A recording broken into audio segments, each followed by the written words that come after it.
사도신경으로 우리들의 신앙을 고백하겠습니다. 전능하사 천지를 만드신 하나님 아버지를 내가 믿사오며 그 외아들 우리 주 예수 그리스도를 믿사오니 이는 성령으로 잉태하사 동정녀 마리아에게 나시고 본디오 빌라도에게 고난을 받으사 십자가에 못 박혀 죽으시고 장사한 지 사흘 만에 죽은 자 가운데서 다시 살아나시며 하늘에 오르사 전능하신 하나님 우편에 앉아 계시다가 저리로서 산자와 죽은 자를 심판하러 오시리라.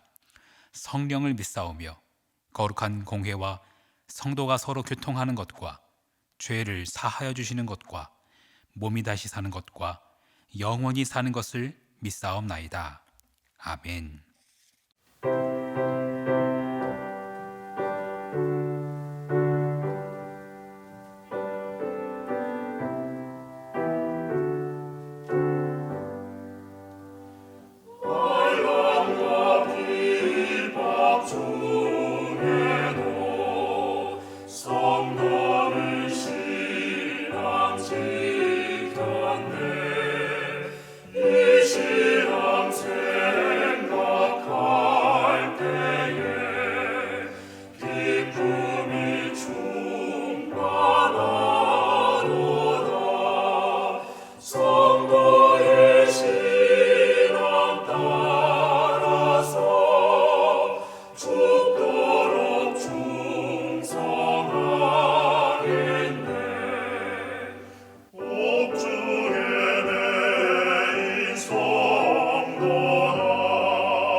이 시간 우리에게 주신 하나님의 말씀 다니엘서 11장 36절로 45절 말씀입니다. 다니엘서 11장 36절로 45절 말씀.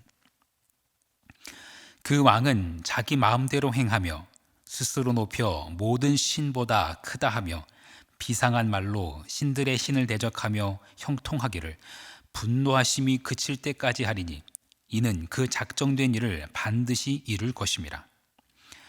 그가 모든 것보다 스스로 크다 하고 그의 조상들의 신들과 여자들이 흠모하는 것을 돌아보지 아니하며 어떤 신도 돌아보지 아니하고 그 대신에 강한 신을 공경할 것이요 또 그의 조상들이 알지 못하던 신에게 금, 은, 보석과 보물을 들여 공경할 것이며 그는 이방 신을 힘입어 크게 견고한 산성들을 점령할 것이요 무릇 그를 안다 하는 자에게는 영광을 더하여 여러 백성들을 다스리게도 하며 그에게서 뇌물을 받고 땅을 나눠주기도 하리라.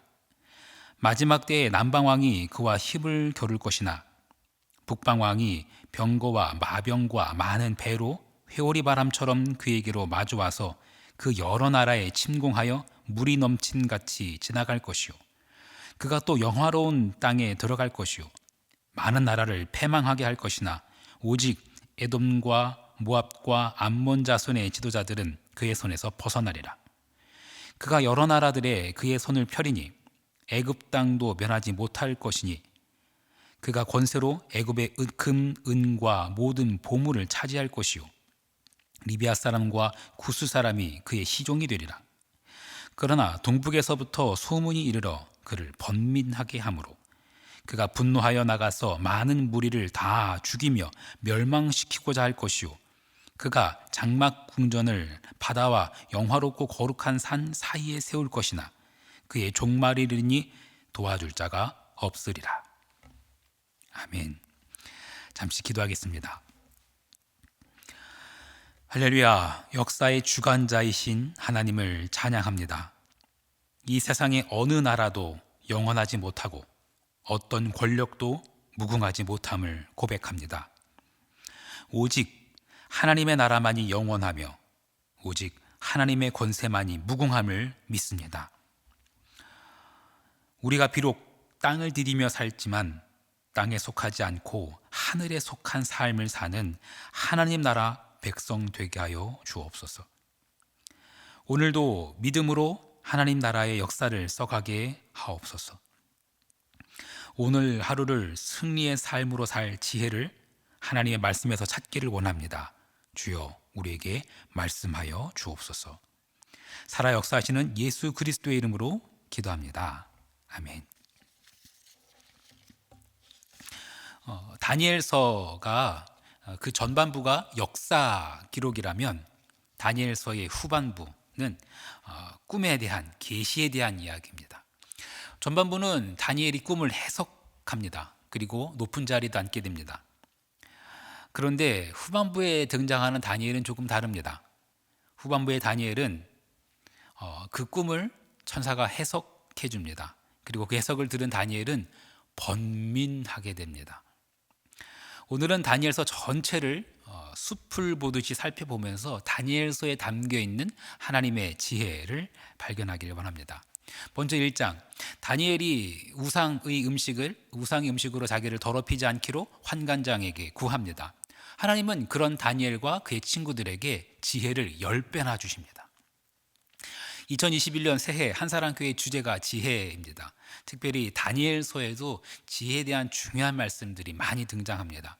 담임 목사님께서 금요 부흥회를 통해서 다니엘서를 세세히 강해하고 계십니다. 꼭 함께 은혜 받기를 바랍니다.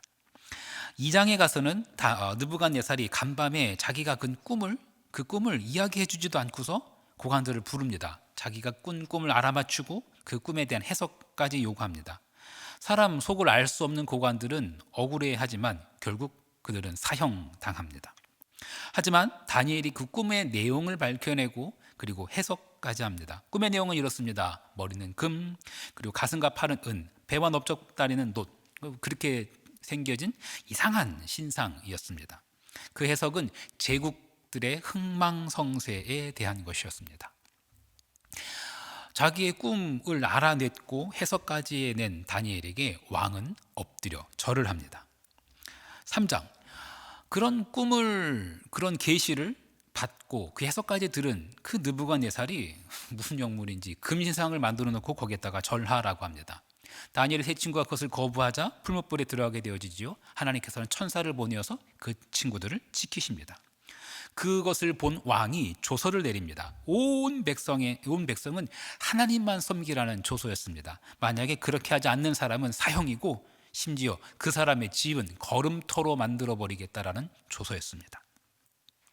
4장에 가서는 느부갓네살이 두 번째 꿈을 꾸게 됩니다. 이번에는 고관들을 불러다가 꿈 이야기를 해줍니다. 꿈 이야기를 다 들려주고는 이게 무슨 꿈인지 해석해보라고 합니다.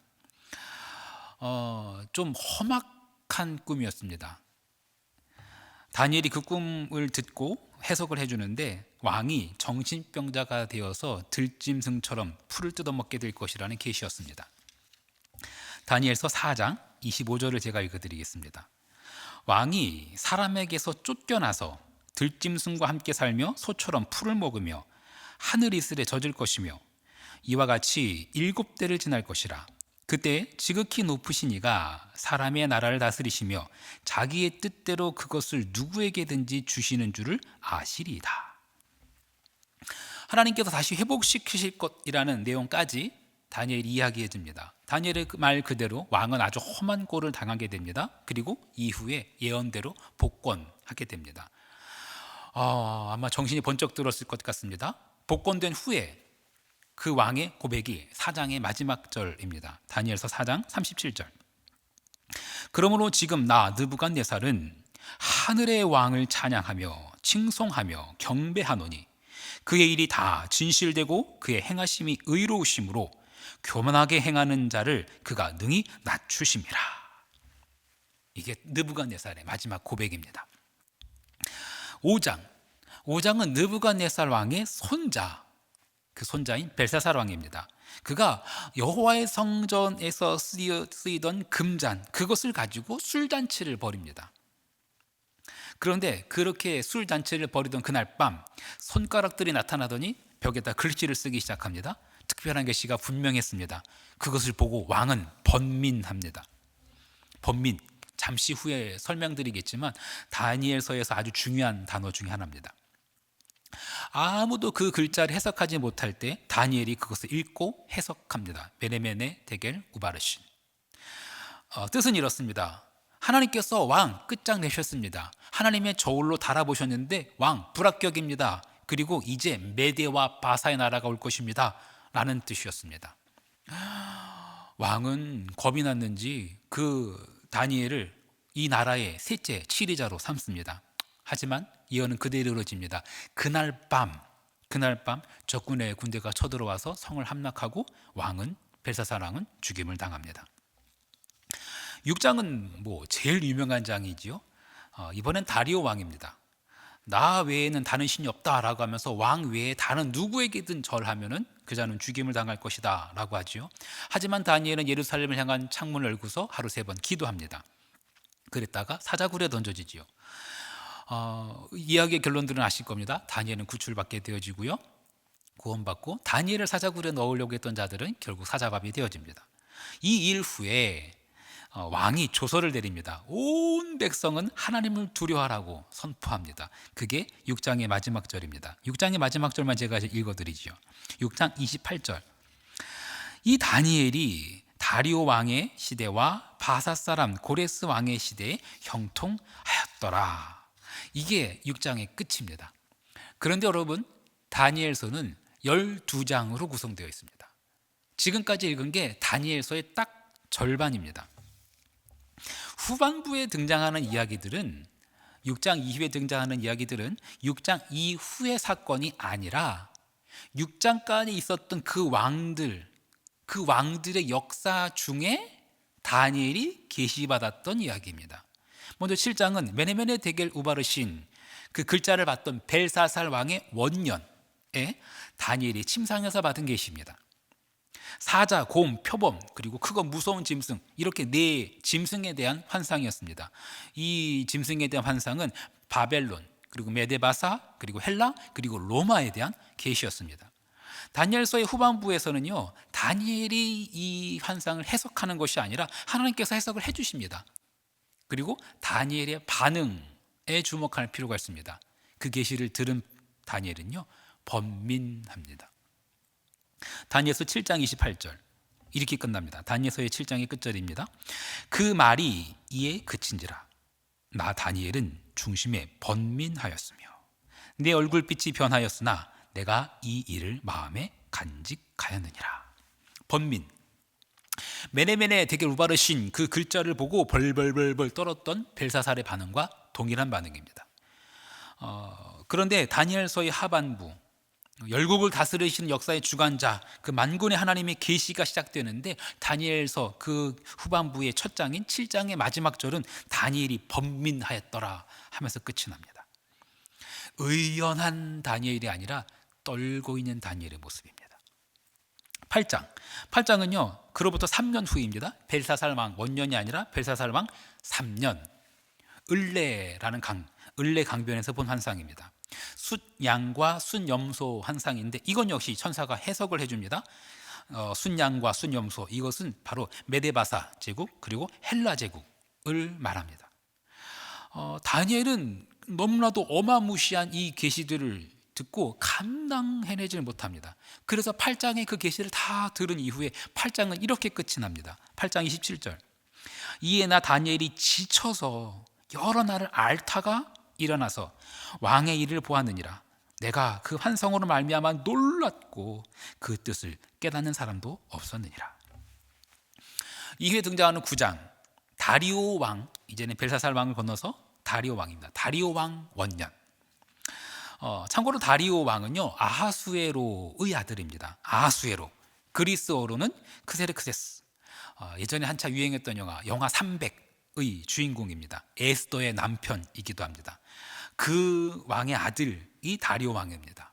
다리오 왕 원년에 다니엘이 예레미야의 예언을 읽고 있었습니다. 근데 예레미야 예언을 읽고 있는 중에 하나님께서 예루살렘을 70년 만에 회복할 것이라는 예언을 읽게 되어집니다. 그리고 다니엘은 금식하며 기도하게 됩니다. 하나님께서 크신 섭리로 우리를 이끄셨는데 우리가 하나님의 목소리를 듣지 않고 범죄했습니다. 우리가 잘하는 건 없지만 그래도 우리를 불쌍히 여겨주세요. 우리를 긍휼히 여겨주세요. 용서해 주세요. 이렇게 기도하던 중에 환상을 보게 됩니다.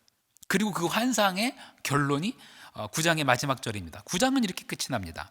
9장 27절. 이미 정한 종말까지 진노가 황폐하게 하는 자에게 쏟아지리라. 그리고 이어지는 10장. 자, 10장 여기부터가 마지막 환상입니다. 그리고 다니엘서의 클라이맥스입니다. 10장은요 고레스 제3년입니다. 그리고 히데겔 강가에서 본 환상입니다. 히데겔 강은 지금의 티그리스 강을 말합니다. 근데 이 시점이 중요합니다. 고레스 3년. 이때는요 다니엘이 고위직에 있던 때가 아니고 물러난 때입니다.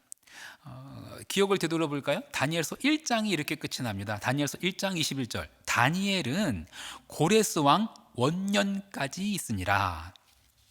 그러니까 고레스 제3년이면요 다니엘이 은퇴한 이후입니다.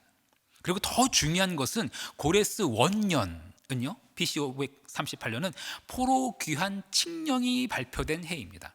그리고 그 다음에인 BC 537년에는 실제로 포로 귀환이 이루어집니다. 그리고 그 다음에 고레스 왕 제3년에 성전 재건이 시작됩니다.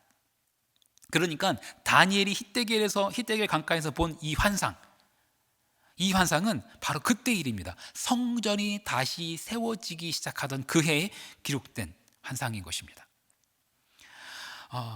이방 땅에 남아있는 다니엘, 포로가 귀환해서 성전이 다시 지어지고 있지만 다니엘은 이방 땅에 남아가지고 백성들을 향해서, 하나님의 백성들을 향해서 끝까지 믿음을 지켜라 라고 독려하면서 쓴 책이 바로 다니엘서인 것입니다. 큰 전쟁이 있을 것이라는 사실을 알게 된 다니엘은 새 일의 금식 기도를 합니다. 이게 바로 그 유명한 다니엘의 기도입니다. 다니엘의 새 일의 기도. 그렇게 기도하고 있는 다니엘에게 한 손이 나타나서 어루만지면서 힘을 주고는 이렇게 이야기합니다. 다니엘서 10장 19절로 21절. 이르되 큰 은총을 받은 사람이여 두려워하지 말라. 평안하라. 강건하라. 그가 이같이 내게 말하매 내가 곧 힘이 나서 이르되 내 주께서 나를 강건하게 하셨사오니 말씀하옵소서. 그가 이르되 내가 어찌하여 내게 왔는지 내가 아느냐. 이제 내가 돌아가서 바사 군주와 싸우려니와 내가 나간 후에는 헬라 군주가 이를 것이라. 오직 내가 먼저 진리의 글에 기록된 것으로 내게 보이리라. 나를 도와서 그들을 대항할 자는 너희의 군주 미가엘 뿐이니라. 바벨론이 끝이 아니라 그 다음에 페르시아가 올 것인데 그것도 끝이 아니고 그 다음에 헬라 제국이 괴롭히는 환란의 때가 있을 것이라는 말입니다.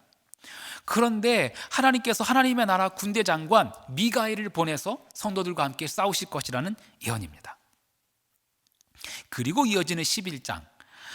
여기는 아주 재미있는 고대사가 많이 등장합니다. 클레오파트라가 등장합니다. 클레오파트라, 애굽 왕과 정략 결혼하는 이야기가 11장에 등장합니다. 다니엘서 11장 17절에 보면은 여자의 딸이라는 표기가 등장하는데 이 인물이 바로 클레오파트라입니다. 자세한 역사 이야기는 생략하겠습니다. 2021년 한사람교회 주제 지혜이지요. 그런데 다니엘서에서 말하는 환란의 정점에 바로 지혜가 등장합니다. 다니엘서 11장 35절, 이거를 제가 세번역으로 읽어드리겠습니다. 또한 지혜 있는 지도자들 가운데 얼마가 학살을 당할 것인데 이 일로 백성은 단련을 받고 순결하게 되며 끝까지 깨끗하게 남을 것이다. 하나님이 정하신 그 끝날이 올 때까지 이런 일이 계속될 것이다. 지혜, 그 지혜자들이 환난을 당하고 죽임을 당하게 되지만 그런 순교로 인해서 오히려 백성은 단련을 받고 순결하게 되며 깨끗하게 남게 될 것이라는 말씀. 그리고 이런 과정은, 이런 환난은 끝날이 올 때까지, 그날까지 계속된다는 말씀입니다. 제국의 흥망성쇠, 그리고 그 가운데 있는 학살, 환난, 그런데 그 가운데서 믿음을 지키는 자들에 대한 이야기, 이것이 다니엘서 11장입니다. 그리고 그 11장은 이렇게 결론을 맺습니다. 11장 45절. 그가 장막 궁전을 바다와 영화롭고 거룩한 산 사이에 세울 것이나 그의 종말이 이르니 너를 도와줄 자가 없으리라. 모든 부귀 영화를 누렸던 솔로몬, 그 솔로몬이 노년의 한 고백이 떠오릅니다. 헛되고 헛되니 헛되고 헛되도다. 사람의 말 끝까지 들어봐야 한다고 하는데 책도 마찬가지지요. 다니엘서 역시 끝까지 읽어봐야 합니다. 사자굴 이야기가 핵심이 아니라 이 후반부에 나오는 이야기. 사자굴 이야기까지만 안다고 하면 이건 다니엘서 절반만 안 거예요. 오히려 그 앞에 있었던 절반의 이야기는 이 후반부에 있는 이 계시의 이야기를 하기 위한 밑바탕 작업에 불과합니다. 12장 다니엘서의 마지막 장은 한번 보겠습니다. 다니엘서의 결론입니다. 12장은 이렇게 시작합니다. 12장 1절. 그때 내 민족을 호위하는 큰 군주 미가엘이 일어날 것이요 또 환란이 있으리니 이는 개국 이래로 그때까지 없던 환란일 것이며 그때 내 백성 중 책에 기록된 모든 자가 구원을 받을 것이라. 마지막 장에 중요한 말씀이 쏟아집니다. 지혜에 대한 중요한 말씀이기도 하지요. 12장 3절입니다. 지혜 있는 자는 궁창의 빛과 같이 빛날 것이요 많은 사람을 옳은 대로 돌아오게 한 자는 별과 같이 영원토록 빛나리라. 환난 속의 연단과 지혜자의 깨달음을 다시 한번 또한 강조합니다. 12장 10절. 많은 사람이 연단을 받아 스스로 정결하게 하며 희귀할 것이나 악한 사람은 악을 행하리니 악한 자는 아무것도 깨닫지 못하되 오직 지혜 있는 자는 깨달으리라. 그리고 다니엘서는 이렇게 끝이 납니다. 12장 13절. 너는 가서 마지막을 기다리라. 이는 내가 평안히 쉬다가 끝날에는 내 몫을 누릴 것임이라. 성경 전체에서 오직 다니엘서에만 등장하는 단어가 있습니다. 바로 아람어 베할이라는 단어입니다. 성경에 아람어가 이렇게 등장하지만 아람어 중에서도 베할이라는 단어가 오직 다니엘서에만 등장합니다. 베할이라는 단어가 변형된 것은 여러 곳에도 발견되기도 하지만 이 베할이라는 단어는 오직 다니엘서에서만 10번 정도 등장합니다. 메네메네 데겔 우바르신 그 글자를 보고 보였던 벨사살 왕의 반응, 번민, 이 단어가 바로 베할입니다. 사자굴의 다니엘 죽었나 살았나 그 생사를 확인하기 위해서 새벽같이 달려갔던 그 왕의 반응, 다리오 왕, 번민, 베할. 그런데 후반부를 살펴보니 이 모든 역사 가운데서 사자굴에서도 의연하였고 왕의 음식으로 자기를 더럽히지 않겠다고 환관장에게 구했던 그 다니엘, 그렇게 의연해 보였던 다니엘이 베할, 번민합니다. 심지어 끙끙 앓기도 합니다. 여러분 어떻습니까? 하나님께서 역사의 주관자이신 것을 다 안다고 해서, 그리고 실제로 그 도우시는 손길을 삶의 현장에서 체험한다고 해서 앞으로 닥칠 환난을 의연하게 맞이할 수 있겠습니까? 다니엘은 번민했습니다. 과연 성도들이 잘 견뎌낼 수 있을까? 하지만 하나님께서는 이렇게 약속하십니다. 옛적부터 항상 계신 이가 와서 지극히 높으신 이의 성도들을 위하여 원한을 풀어주셨고 때가 이름에 성도들이 나라를 얻었더라. 다니엘서 7장 22절의 기록입니다. 하나님의 백성들은 이미 하나님의 나라를 얻었고 또한 얻게 될 것입니다. 사랑하는 성도 여러분, 오늘 하루도 전쟁 같은 나날을 살아야 하는 여러분, 하나님께서 오늘 여러분의 삶에 하나님의 군대 장관 미가엘을 보내실 것입니다. 오늘도 고단한 인생길을 믿음으로 이겨내고자 애쓰시는 여러분, 고개 넘어 고개, 끝이 없는 환난을 살아내야만 하는 여러분, 그 환난이 마지막 날까지 끊이지 않는다라는 것, 이 진리는 우리를 참으로 번민하게 합니다. 하지만 환난이 성도의 신앙을 넘어뜨릴 수는 없습니다. 오히려 환난은 성도의 신앙을 순결하게 할 것입니다. 하나님의 책에 기록된 모든 이들은 구원에 이르게 될 줄을 믿습니다. 끝없는 환난 가운데서도 끝없이 이어지는 하나님의 은총, 그것을 신뢰하며 다니엘서의 마지막 구절로 오늘 설교를 마치겠습니다. 다니엘서 12장 13절 말씀. 너는 가서 마지막을 기다리라. 이는 내가 평안히 쉬다가 끝날에는 내 몫을 누릴 것임이라.